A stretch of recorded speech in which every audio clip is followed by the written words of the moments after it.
level of anxiousness to get this rolling? I mean, I'm just eager, I guess I'd say. The playoffs is the best time of the year.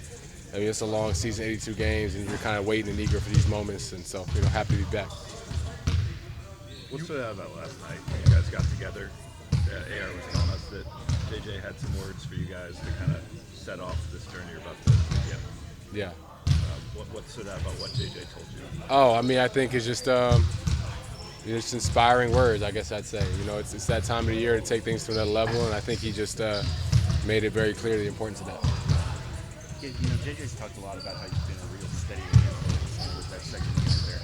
I guess just kind of, how would you say your leadership has kind of grown this year, especially as it pertains to kind of just steadying that? Yeah, I mean, first of all, thankful for the words by him on that regard. But for me, I've just been trying to just focus on doing my job, defending at a high level, communicating the best I can, and just doing all I can to be reliable. Gabe, how have the guys, you guys met as a group before the season at a team dinner. The team has changed a lot since that day, Sure. a couple different times. How have the guys that have been here the whole time managed to adjust with kind of a team that's heading into the playoffs very different than the one that started this season? Yeah, I mean, I think you kind of have to ride the wave. The past has to be the past in some regard, and we get past All-Star, we get past that trade deadline, and you look around, and that's the group we have. And then we get to the playoff picture and where the playoffs are at, and this is the group we have, and it kind of simplifies things. We're able to move forward, understanding the task at hand, and understanding the group we have, and just being able to focus on that and focus on each other. You talked about your eagerness to get the series underway. The fact that you weren't healthy last year and weren't able to contribute the way that you normally would, does that make you even more excited for this playoff run? Not really. I mean, I love the playoffs, so I'm grateful to be in them. And any chance we get to play in the playoffs, I'm all about it. Okay, but 2019-2020 was your first playoff experience, and then now we go to now, and I always think about you coming from the Big West. Is there ever a thought in your mind where you're like, man, I've reached this point, and I'm like, man, with all the stuff I've been through, like, you ever have the time to reflect on that and be grateful for where you've been at the coach? For sure, definitely grateful, all the time. In the midst of it, it's hard to remember where you started and where you're at. But at times, I sit down with friends and family. They're good at reminding you that and reminding you how far you've come. And for me, I'm just grateful, like I said, to be playing in the playoffs. A lot of people don't get to be in the playoffs. A lot of people don't have deep runs in the playoffs, and I've been fortunate to have both. And to be in a position now to be ready to go play for another title and go push for that dream and that chase, and I'm just excited for that opportunity. Gabe, a lot of times people talk about, just like you mentioned, playoffs are different, it's a different level of intensity. Obviously, I don't think anyone else here has been in that scenario.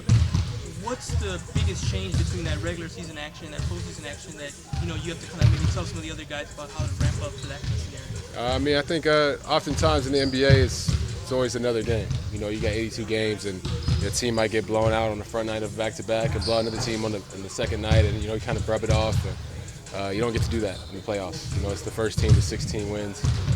Every possession matters. It comes down to a loose ball, a free throw, a missed call or no call, whatever the case may be. So everything matters, everything's important. So I think that's the emphasis.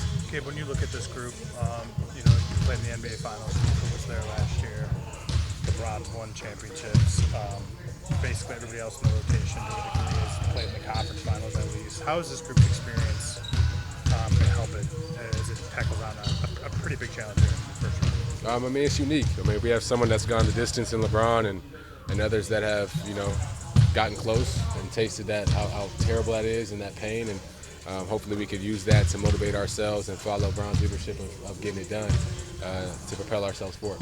Yeah, I know Game 1 is crazy here, but I've always wanted to know for y'all defensively and offensively, how do y'all communicate? Because I know y'all can't hear, because a lot of times I can't hear. So how's the communication between the two of you guys and you guys as a five collective? Yeah, I mean, I think that's the big part of your preparation and your communication. And, we all like to call it chemistry, but I know what I'm supposed to do in a situation. I know what you should be saying. And if you're looking and hearing for those words, you'll probably be able to hear them amongst the crowd and amongst the noise. So we just have to be adamant about it, be very detailed and vocal, and be, looking to receive the communication as well as sending it. You can hear from the bench too, because I know the bench has a lot of communication. I know there's no way y'all can hear, bro. It just depends on the arena and the situation, I say. Some arenas are louder than others. Obviously, crypto is one of the best arenas in the world, so it'll be loud in there, it'll be rocking, but we'll be looking forward to hearing each other amongst the noise. Having a week off, Gabe, how would you just evaluate the level of focus and just being able to stay locked in and making sure that you guys are shooting towards that first game, taking care of business with like such time?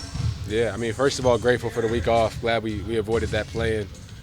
It's often the team that's the healthiest that goes the furthest. So we took advantage of this time, and we're just trying to sharpen our tools and get ready for the task at hand. And just game one, that's all we could look forward to. That's all we can prepare for, and just take it one game at a time. We're excited. Thanks, Gabe. Appreciate you guys.